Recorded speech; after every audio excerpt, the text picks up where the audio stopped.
The young elf Aeren loved walking through the forest, the gentle breeze ruffling his silver hair and the rustling leaves keeping him company. That day, as he explored a shaded path, he spotted an ethereal figure among the trees. Squinting, he saw a creature with bark-colored skin and hair entwined with leaves, a Dryad. Upon seeing him, the creature turned abruptly and tried to disappear among the branches, but Aeren raised his hands in peace and, in a soft voice, said, "Please, don't be afraid. I mean you no harm." The Dryad hesitated, observing him with moss-colored eyes. The kindness in his gaze convinced her to stay. "My name is Sylva," she whispered. "And who are you?" "My name is Aeren," he replied with a smile. "I have never seen anyone like you before." Thus, their friendship began. Every day they met in the glade and shared stories. Sylva spoke of ancient forest legends and the wisdom of the trees, while Aeren told of his people's customs and the wonders of elven magic. The more time they spent together, the stronger their bond grew. But not everyone would understand their friendship. One evening, as Aeren made his way to their usual meeting place, he was intercepted by a group of his elf friends. "Where are you going?" one of them, Lyren, asked suspiciously. "Just for a walk," Aeren replied, trying to sound casual.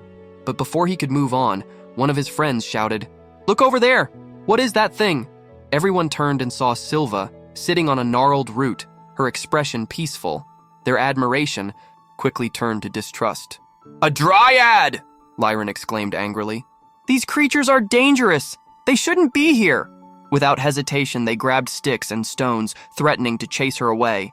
Sylva backed away, panic in her eyes. "Help me, Aeren!" she cried, her voice trembling with fear. But Aeren froze. If he defended her, he risked being seen as a traitor to his people. His heart pounded as his friends turned to him. "Do you know her?" Lyren asked sternly. The young elf lowered his gaze, his heart torn between fear and loyalty. "No," he lied, his voice shaking. "I don't know her." Sylva looked at him, her eyes filled with pain and betrayal. Without a word, she turned and vanished among the trees, her body merging into the trunk of an ancient oak. The next day, guilt consumed Aeren. He rushed to the glade, calling, "Sylva, please, come back, I'm sorry!" But the forest remained silent. Days, weeks, and then months passed, but Sylva never appeared again. Every evening, Aeren sat beneath the great oak, hoping to see her once more. But the Dryad had hidden herself deep within nature, her heart broken by the betrayal of the one she thought was her friend. Over time, Aeren realized the gravity of his actions.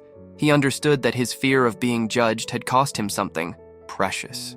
He decided to make amends. A year later, on a full moon night, Aeren knelt before the oak and placed a hand on its trunk. "Sylva," he whispered, "I know you can hear me. I don't want our last memory to be of my cowardice." The wind whispered through the leaves.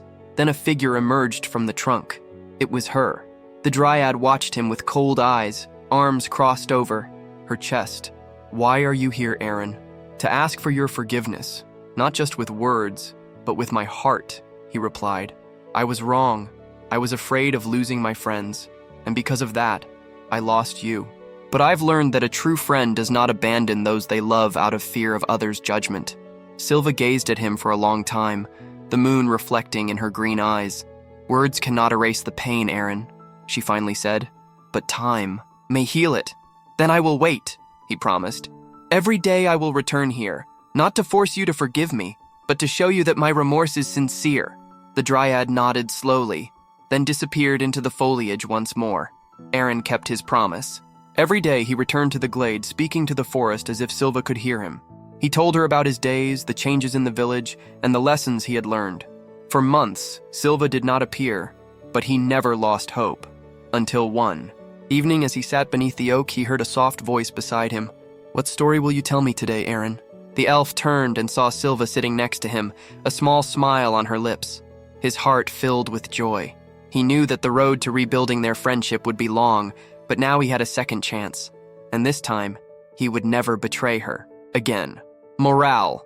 True courage is not conforming to others' expectations, but standing by those we love, even when it comes at a cost.